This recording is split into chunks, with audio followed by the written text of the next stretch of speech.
Hello friends, एक बार फिर से स्वागत है आपका एमपीपीएससी स्टडी क्लासेस में। इसके पिछले वाले लेक्चर में हमने 1773 का रेगुलेटिंग एक्ट समझा था, जिसके तहत हमने बात करी थी कि किस तरह से कंपनी को नियंत्रित कर दिया गया, साथ ही साथ बंगाल के गवर्नर को गवर्नर जनरल का पद दे दिया गया और 1774 में हमने सुप्रीम कोर्ट की स्थापना करी। अब इसके बाद की जो कहानी है वो इस तरह से कि 1773 का जो रेगुलेटिंग एक्ट था उसकी जो कमियां थी उनको दूर करने के लिए एक एक्ट ऑफ सेटलमेंट लाया गया। ठीक है, तो हम क्या पढ़ रहे हैं अभी? हम 1781 का एक्ट ऑफ सेटलमेंट, इसको हम संशोधित अधिनियम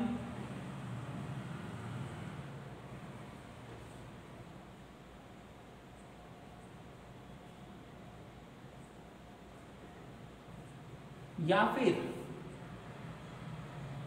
एक्ट ऑफ जुडिकेचर भी कहते हैं। ठीक है, अब ये एक्ट ऑफ जुडिकेचर है क्या है? ठीक है, तो इस समय प्राइम मिनिस्टर थे लॉर्ड बर्क। ठीक है, इन्होंने कुछ प्रावधान दिए और कहा कि 1773 का जो रेगुलेटिंग एक्ट है उसकी जो कमियां हैं उसको हम दूर करेंगे। तो इनके प्रावधान क्या रहे? प्रावधान देखते हैं हम।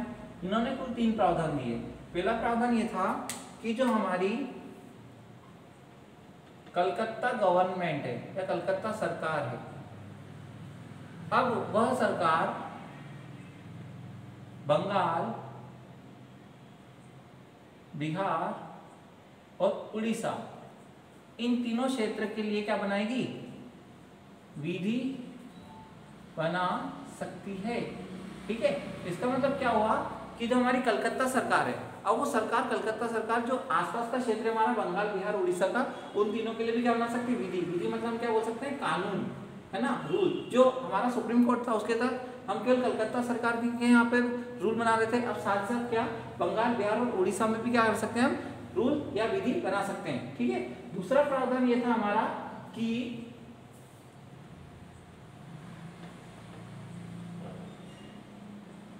कंपनी के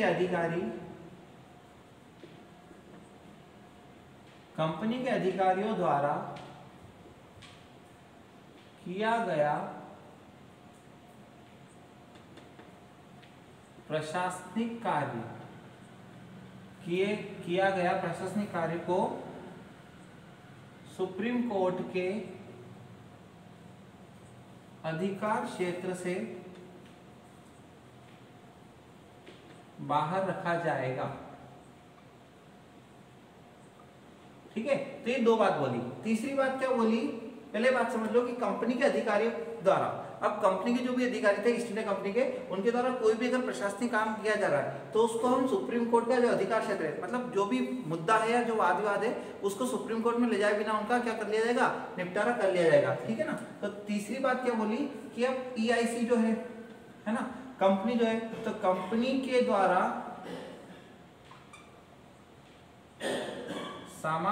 सामाजिक और धार्मिक रीति रिवाजों को ध्यान में रखकर आदेश जारी किए जाएंगे।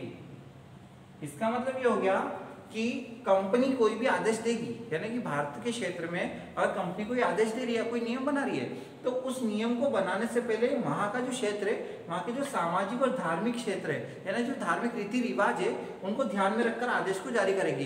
इसका मतलब है कि जनता है या जो समाज है उनकी जो धार्मिक और सामाजिक अधिकार है उनका हनन नहीं हो। ठीक है ना। तो ये 3 प्रावधान दिए, लेकिन ये तीनों ही प्रावधान क्या हो गए? असफल हो गए। इसका मतलब 1781 का जो सेटलमेंट एक्ट था वो असफल रहा। अगर ये असफल रहा तो फिर क्या हुआ?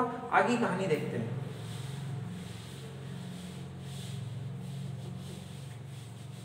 अब इसके आगे हम पढ़ेंगे 1784 का पिट्स इंडिया एक्ट। ठीक है, तो 1784 का पिट्स इंडिया एक्ट। ठीक है, अब ये पिट्स इंडिया एक्ट है क्या चीज? ठीक है ना। तो इसको समझने के लिए हम पहले देख लेते हैं कि ब्रिटेन की संसद है, ब्रिटेन की संसद में जो पिट्स कौन है यहाँ के प्राइम मिनिस्टर समझ लो आप, ठीक है ना। इनका नाम क्या है, सर जॉन विलियम पिट्स, ठीक है, सर जॉन विलियम पिट्स, ठीक है। ये यहाँ के क्या थे, प्राइम मिनिस्टर थे। अब इन्होंने क्या किया कि जो पिट्स इंडेक्स जारी किया वो क्यों किया और किस बात पे किया, तो इनके भी कुछ प्रावधान आए होंगे या इनकी भी कुछ बातें आई होगी, तो इन्होंने क्या प्रावधान दिए वो देख लेते हैं हम।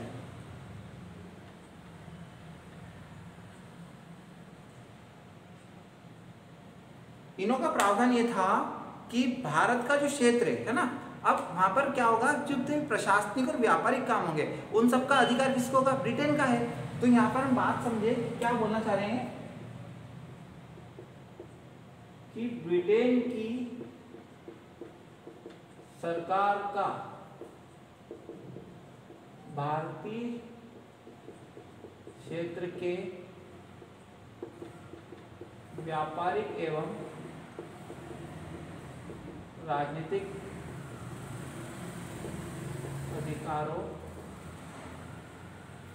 अधिकारों को नियंत्रण में लेना। मतलब ब्रिटेन की जो सरकार है वो क्या कर रही है, भारत के क्षेत्र में जितने व्यापारिक और राजनीतिक अधिकार है उनको क्या कर रही है, अपने कंट्रोल में ले रही है। तो लेने के लिए यहाँ पर एक शब्द का प्रयोग किया गया, ठीक है, यहाँ पर एक शब्द बना, ठीक है। इस शब्द को क्या बोला, ब्रिटिश आधिपत्य का क्षेत्र, ठीक है। मतलब अब जो भारतीय क्षेत्र है वो क्या कहलाएगा, ब्रिटिश आधिपत्य क्षेत्र कहलाएगा, ठीक है ना। इसका मतलब क्या हुआ कि भारत में जितनी भी ईस्ट इंडिया कंपनी द्वारा जो व्यापार और जो वाणिज्य किया जा रहा है, जो राजनीति चलाई जा रही है, वो किसके द्वारा चलाई गई है, ब्रिटिशों के द्वारा। जितना भी क्षेत्र है वो सारा क्षेत्र किसके अधीन हो गया, ब्रिटिशों के अधीन हो गया। अब इसका मतलब यहाँ पे अगर ब्रिटिश आधिपत्य का क्षेत्र है तो यहाँ पे कुछ चेंजेस किए होंगे। क्या चेंजेस किए, तो विलियम पिट्स ने यहाँ पे क्या किया, बहुत ध्यान से देखना, द्वैध शासन प्रणाली लागू की, ठीक है। ये इंपॉर्टेंट बात आ गई। तो 1784 में विलियम पिट द्वारा क्या किया गया, द्वैध शासन प्रणाली लागू की। अब ये द्वैध शासन प्रणाली है क्या, तो इसको देख लेते हैं हम।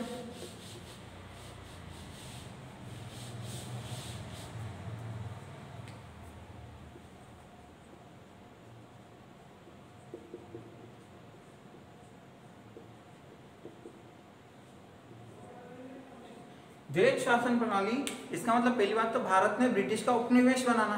क्या बनाना, भारत ने ब्रिटेन का उपनिवेश बनाना। कैसे बनाएंगे, तो यहाँ पर कंपनी जो है वो दो तरह से अधिकार कर रही है, एक तो राजनीतिक अधिकार और एक प्रशासनिक अधिकार। तो इन दोनों की शक्तियों को तोड़ देना। अगर ब्रिटेन चाहती है कि भारत में वो अपना संपूर्ण अधिकार कर ले, यानी भारत का जो आधिपत्य क्षेत्र उसके अधीन कर ले, तो कैसे करेगी, तो कंपनी के जो क्षेत्र काम करने का तरीका है उसको तोड़ दे। कैसे तोड़ेगी, तो दो तरह से, ठीक है। तो दो तरह क्या है हमारे पास, द्वैध शासन। द्वैध शासन कैसे लगाएगी, दो तरह से लगाएगी। एक तो बनाएगी यहाँ पे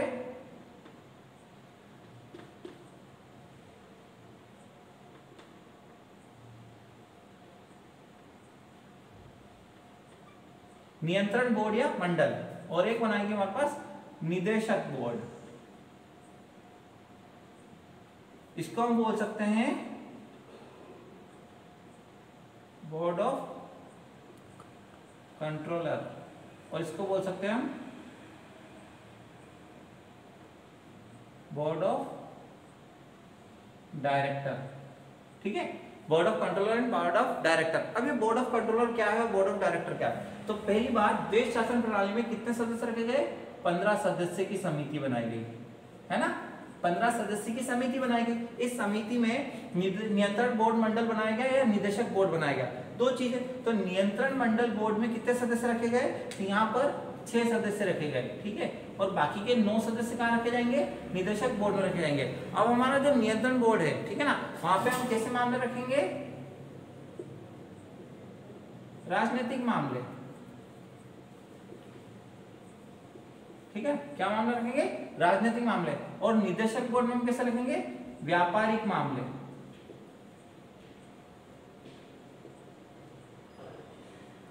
ठीक है।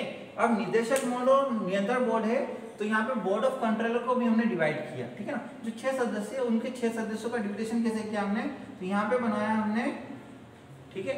यहाँ को हम इस नियंत्रण बोर्ड को हम 3 भागों में बांटेंगे, ठीक है ना। जो 6 सदस्य है उन 6 सदस्यों को हम 3 भागों में बांट देंगे, ठीक है ना। चांसलर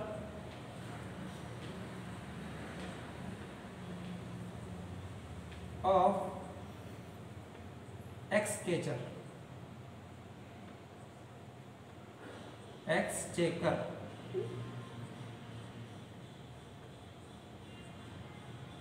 ठीक है। एक बनाएंगे हम, एक हमारे पास क्या होगा यहाँ पे चांसलर ऑफ एक्सचेकर होगा, एक होगा हमारे पास यहाँ पे राज्य सचिव, और बाकी जो 4 सदस्य हैं वो होंगे प्रीवी काउंसिल के सदस्य।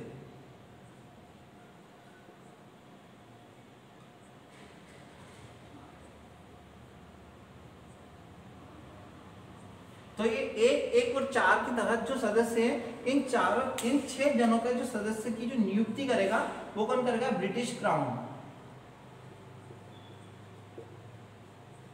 ठीक है। तो ब्रिटिश क्राउन कौन था हमारे पास, सर विलियम पिट थे, ठीक। सर विलियम पिट के ऊपर जो ब्रिटिश क्राउन है उनकी बात करें तो वो लोग वहां से बैठे बैठे भारत के अंदर उन्होंने क्या किया, द्वैध शासन प्रणाली लगाई, जिसके तहत एक नियंत्रक बोर्ड मंडल बनाया, एक बनाया निदेशक बोर्ड। नियंत्रक बोर्ड में 6 सदस्य रखे और निदेशक बोर्ड में 9 सदस्य रखे। 6 सदस्यों को हम देखें तो इनके अंदर राजनीतिक मामले थे। तो भारत के अंदर जितने भी राजनीतिक प्रशासन चल रहा है वो किसके तरफ चल रहा है, नियंत्रण बोर्ड के तहत चलेगा, जिसके अंदर चांसलर ऑफ एक्सचेकर, राज्य सचिव और प्रीवी काउंसिल के 4 सदस्य रखे गए। इन 6 सदस्यों की नियुक्ति कौन करता है, ब्रिटिश क्राउन करता है। बस इनके बाद निदेशक बोर्ड जो आता है जिसमें व्यापारिक मामले रखे गए, इनमें भी 9 सदस्य रखे गए। कितने सदस्य, 9 सदस्य, और इन सबकी नियुक्ति कौन करेगा, ये लोग करेंगे, ठीक है ना, क्योंकि इनके अंडर में ये लोग काम कर रहे हैं। तो व्यापार करने के बाद जितनी भी व्यापारिक मामलों के ऊपर राजनीति होती है उन सबका अधिकार किसका है, इनका है। तो ये हमारा क्या था, देश शासन प्रणाली थी। इस देश शासन प्रणाली के बाद क्या हुआ, भारत में गवर्नर ने कुछ प्रावधान किए, कुछ रिजल्ट दिए। तो रिजल्ट क्या थे उसको हम समझ लेते हैं। आप इसका स्क्रीनशॉट ले सकते हो, ठीक है।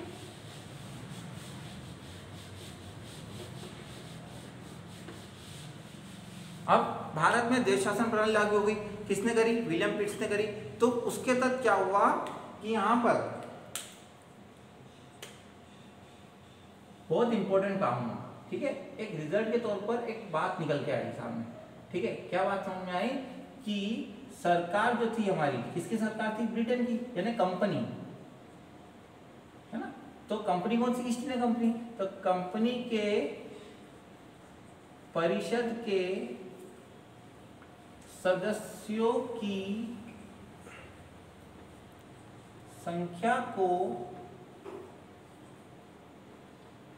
4 से कम करके 3 कर दिया गया, ठीक है। अब ये जो कंपनी की जो परिषद थी, ठीक है ना, ये जो कंपनी की हमारी परिषद थी, इस परिषद को हमने संख्या को 4 से कम करके 3 कर दिया गया, ठीक है ना। तो ये जो कंपनी की सदस्य परिषद है, ये परिषद करती क्या है, ठीक है ना। तो ये परिषद काम क्या करती है, तो ये परिषद जितनी भी सैन्य, युद्ध या व्यापारिक मामले हैं, ठीक है ना, इन मामलों की क्या करेगी, जांच करेगी, है ना। इन मामलों की क्या करती है, जांच करती है, एवं देशी रियासतों के अधीक्षण का कार्य करती है, ठीक है। तो यहाँ पर कंपनी की जो परिषद संख्या थी, है ना, परिषद यानी कि उनकी जो काउंसिल थी, उनकी जो सदस्य थे 4। हमने देखा था पहले कि परिषद की संख्या 1 + 3 4 कर दी गई। तो वहीं जो 4 सदस्य थे वहां से अब कम करके हमने क्या कर दी, 3 कर दी गए। और ये परिषद काम करती है सैन्य या युद्ध या व्यापारिक मामले की जांच करेगी और वहीं से देशी रियासतों के अधीक्षण का कार्य करेगी, अधीक्षण का कार्य करेगी, ठीक है। तो इस तरह से 1784 का जो पिट्स इंडिया एक्ट था वो हमने समझा, जिसमें हम शुरू से देख लेते हैं एक बार क्या पढ़ा हमने।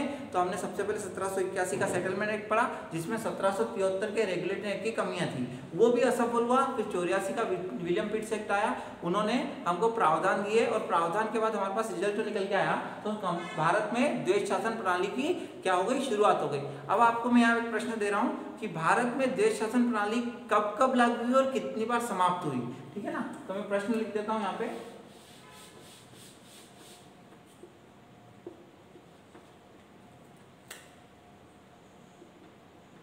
भारत में द्वैध शासन प्रणाली कब कब लागू हुई और इसे कब समाप्त किया गया, ठीक है। तो प्रश्न यूं है कि भारत में लागू की गई, यानी प्रांतों में भी लागू की गई थी। तो प्रांतों में लागू की गई, तो भारत में अगर द्वैध शासन प्रणाली लागू की जाएगी तो उसको केंद्र के तौर पर भी लागू किया जाएगा। तो आपको प्रश्न से समझ के मुझे कमेंट बॉक्स में उत्तर देना है। प्रश्न बहुत टेढ़ा है, बहुत सोच समझ के जवाब देना, ठीक है। थैंक यू दोस्तों। अगले लेक्चर में हम 1784 के बाद का जो पार्ट है हमारा, ठीक है, उसको हम पढ़ेंगे, ठीक है। 1793 वाला भाग पढ़ेंगे हम, फिर 1813, फिर 1833 का चार्टर्ड एक्ट पढ़ेंगे हम, ठीक है। इस तरह से हमारे चार्टर्ड एक्ट खत्म होंगे, 1935 का भारत शासन अधिनियम आएगा और 1947 तक हम उसको लेकर जाएंगे। तो हमारा भारत का संवैधानिक विकास इस तरह से कंप्लीट हो जाएगा। आपको वीडियो अच्छा लगा हो, लेक्चर अच्छा लगा हो, तो आप लाइक करें, शेयर करें, सब्सक्राइब करें और कमेंट बॉक्स में उत्तर दें। अगर कोई भी डाउट हो आप कमेंट बॉक्स में हमको लिख करके पूछ सकते हो। थैंक यू दोस्तों।